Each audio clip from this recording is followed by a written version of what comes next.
युट्यूबमुळे गृहिणींना खूप चांगले दिवस आलेत असं मी परवा ऐकलं. असंच गप्पा मारत होतो तेव्हा एक जण मैत्रीण बोलली, युट्यूबमुळे खूप सारी माहिती गृहिणींना घर बसल्या मिळत आहे. स्वतःच्या ज्ञानामध्ये भर घालता येत आहे. नवीन-नवीन काहीतरी शिकता येत आहे.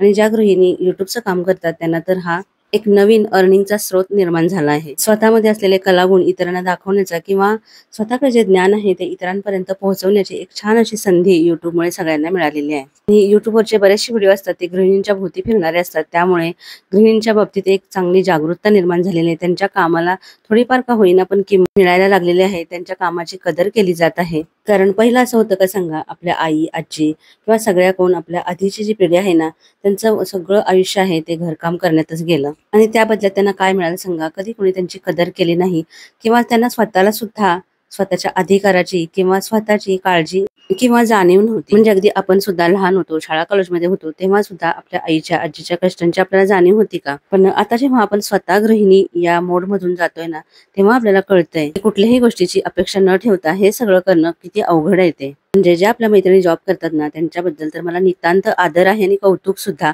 कारण त्या घरातलं सगळं सांभाळून पुन्हा बाहेर जाऊन जॉब सुद्धा करत असतात. हे सगळं करताना किती प्रचंड दमछाक होत असेल त्यांची. पण ॲटलिस्ट त्या आर्थिकदृष्ट्या स्वतंत्र तरी असतात. पण गृहिणींचं तसं नसतं. कारण दिवसभर काम जरी केलं ना, तरी त्याचा त्यांना काही फायदा होत नसतो किंवा त्या बदल्यात त्यांना काही कमाई होत नसते. हे आपलंच घर आहे, हे आपल्यालाच करायला पाहिजे आणि आपल्या घरातले सगळे आपल्यावर किती जरी प्रेम करत असले ना आणि तुला काही हे सगळं करायची गरज नाही असं म्हणत असले ना, तरी सुद्धा स्वतः काहीतरी कमवत असण्याचा आनंद काही वेगळाच आहे आणि त्याच्यामुळे जो आत्मविश्वास आपल्याला येतो ना, तो नेक्स्ट लेव्हलचा असतो.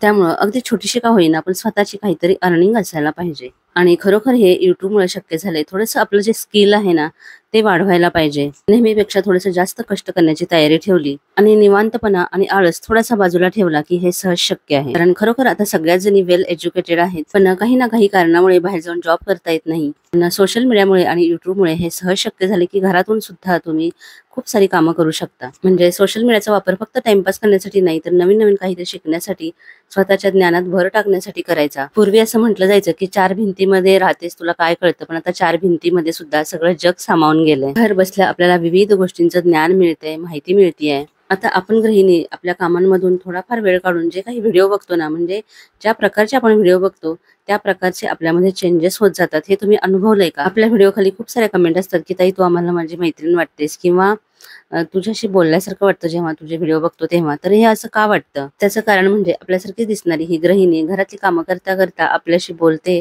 आपल्या मनातलं काहीतरी व्यक्त करतीये, ही भावनाच खूप आनंददायी असते. कारण खूप वेळा तरी गृहिणी एकट्याच असतात, फार काही मैत्रिणी नसतात.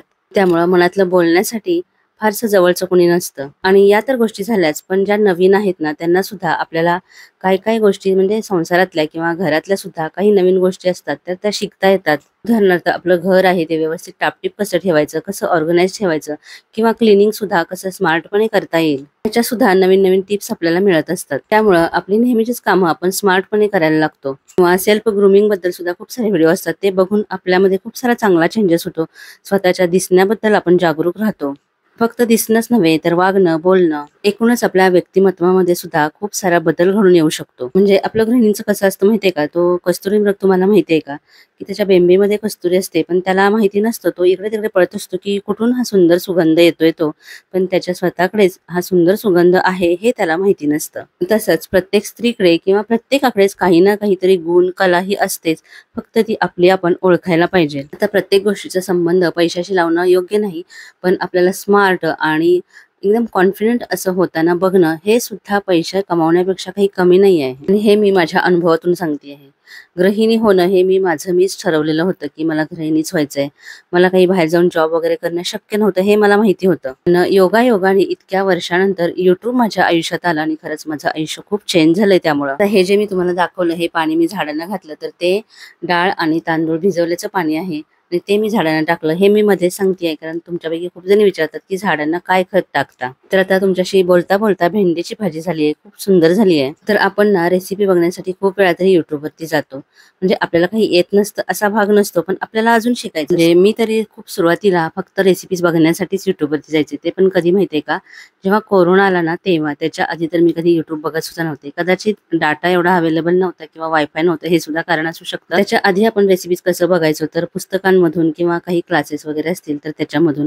तर माझ्या मैत्रिणीकडे परफेक्ट रेसिपीज नावाचं पुस्तक होतं, तर तेच आम्ही पण आणायचो आणि त्यातल्या रेसिपीज बघून करण्याचा प्रयत्न करायचो. म्हणजे ते एवढं सोपं नव्हतं तेव्हा. आता एका क्लिकवरती सगळं मिळायला लागलं. तर आज आपल्या बागेमध्ये कोण नवीन पाहुणी आली आहे बघा. आता समोरून लाईट जास्त येत असल्यामुळे आणि पक्ष्यांच्या जवळ गेले की ते जातात, त्याच्यामुळे मग मी लांबूनच हे शूट करते. त्यामुळे तुम्हाला कदाचित ते व्यवस्थित दिसत नसेल, पण बहुतेक तरी ही मैना आहे असं मला वाटतंय.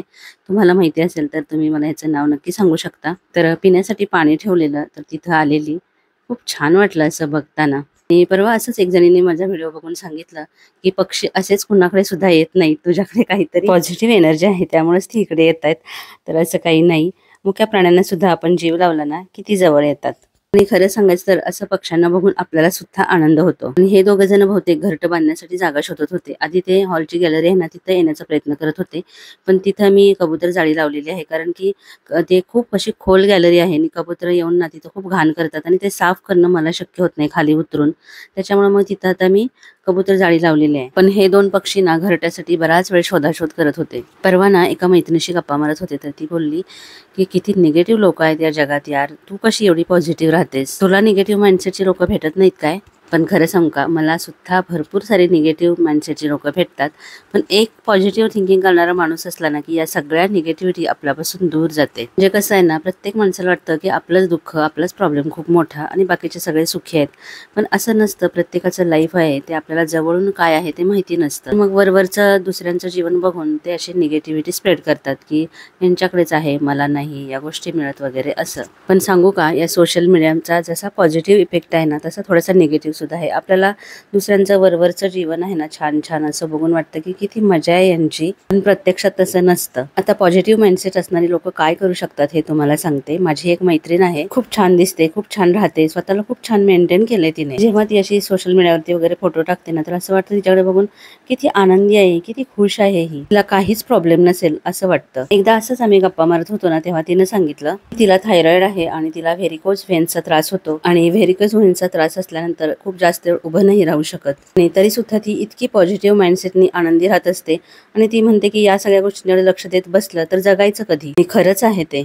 खरंच तिच्याकडे नुसतं बघितलं, तिच्याशी 2 शब्द जरी बोलले ना तरी सुद्धा खूप पॉझिटिव्ह वाटतं. मग अशी एक तरी व्यक्ती पॉझिटिव्ह माइंडसेटची आपल्या आयुष्यात असली ना तरी बाकीचे किती पण निगेटिव्ह माइंडसेटवाले असले ना तरी सुद्धा आपल्यावर त्याचा काही इम्पॅक्ट होत नाही. आपल्याला समजतं की कुणाकडून आपल्याला निगेटिव्ह एनर्जी मिळते, तर अशा लोकांपासून थोडंसं लांबच राहायचं आणि पॉझिटिव्हिटी देणारे 1-2 जरी मित्र असले ना तरी त्यांच्या संगतीत राहाल तर तुम्ही सुद्धा एकदम आनंदी राहाल.